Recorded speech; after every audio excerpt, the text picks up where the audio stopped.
when the firstborn is going to die, and there will be an odour, of course, with that. We don't know. The third plague is probably mosquitoes or gnats.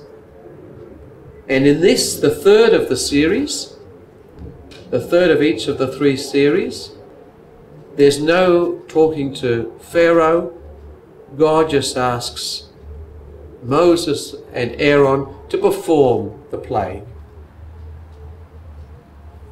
And this one, it's the dust of the earth to throw up, and they will become gnats or mosquitoes. And one of the writers, Fretheim, says that dust like that, being thrown, reminds us, or being hit, I think, rather than thrown, hit by Aaron, reminds us of dust, our mortality, we return to dust, and humiliation. Dust, in sackcloth and ashes and so on. And in this particular one, the magicians meet their match and they recognize Yahweh. So, that's that. Okay, so now we move to the second triplet of plagues. The fourth plague is the flies. And of course, Moses is going down to meet Pharaoh in the morning as he's by the Nile and so on. And this time, this is an interesting thing. The flies are going to go everywhere except the land of Goshen. And the land of Goshen, where in the book of Genesis, Pharaoh gave to Joseph for the Israelites that particular part on the east of the Nile for the Israelites to live. So the flies are everywhere except in the land of Goshen. So this is the first time there's distinction between God's people and the Egyptians. It said, the land of Goshen, where my people live. No, you will know that I am in the midst of the land. Perhaps this is foreshadowing the fact that God will protect and look after his own people, the Israelites, but the Egyptians won't be looked after. And the whole land is ruined after this. Okay, how does Pharaoh react? He gives permission for the Jewish people to go, but only within Egypt. Now, it's an interesting little exchange now between Moses and Pharaoh. But Moses said, look, when we offer sacrifice, the way we offer sacrifice really outrages the Egyptians, so you've got to let us go further. We need 3 days in the wilderness to march, and far away from all you guys, we've got to worship Yahweh there. And Pharaoh sort of agrees and says, interestingly, please intercede for me. Which is quite extraordinary, isn't it? So Pharaoh, there's a little bit of movement. But then, of course, he reneges in the end. Now, the fifth plague is pestilence for all the livestock. So Yahweh's bringing the plagues a little bit closer to home.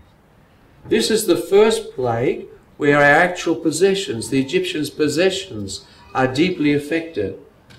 All their livestock. It says, and again in a rather dramatic way, all the Egyptian cattle and livestock die, and of course not a single cattle belonging to the Israelites dies. And at the end of this, when it all happens, Pharaoh makes some inquiries. And tell us what's happened to the Israelite cattle. And of course, they're okay. They're fine. It's almost as though God is singing, let my people go, can't you see? But Pharaoh's so adamant, he says, I won't let the people go. So we're moving, and Pharaoh's hovering a little bit, and yet he becomes obstinate. And the last of the second group of 3 is the plague of boils. And again, this touches us even more personally. It touches our bodies now, our persons. And this plague, the 6th plague, it just happens. There's no going to tell Pharaoh. And this is from the priestly source, as is the 3rd plague from the priestly source. So the 3rd and the 6th and the 9th are different again, the last in the series of 3. Like the 3rd plague, Moses and Aaron take handfuls of ash, and this time they're thrown to heaven. So again, the ash and in the heaven, it's a little bit symbolic of our mortality again, ash. And the magicians become victims too now. So they've lost all power. They've got boils. They won't even face Moses. So the Egyptians are losing power and suffering terribly, and the Israelites gaining in strength and confidence because they're not being touched. And this is the first time too where God is the subject of hardening Pharaoh's heart. Yahweh hardened Pharaoh's heart. And that's the end of the second triplet. And now finally, good friends, let's have a look at the third triplet. And plagues 7 and 8 are the longest narratives, and we reach even newer levels of intensity. There's great detail concerning what happens in the plague, and the entire natural order seems caught up in it. So it's a deepening of the plague into the world, the natural world. The 7th plague is the plague of hail. This time I will send all my plagues upon your heart, the Hebrew says, upon your heart to Pharaoh. Could be upon you and your land, but upon your heart wouldn't be bad either. That you may know that there is none but Yahweh in all the earth. So we're moving into a dramatic sense of Yahweh as Lord of all.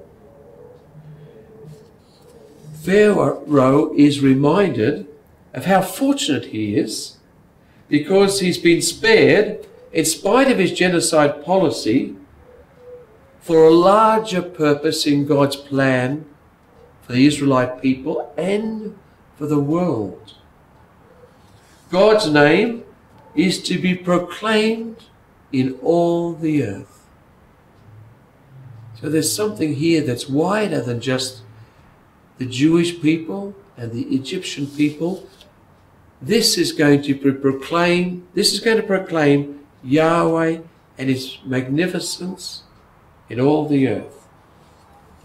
So a hailstorm, as has never been seen before, destroys all plants and all trees and all cattle and all slaves.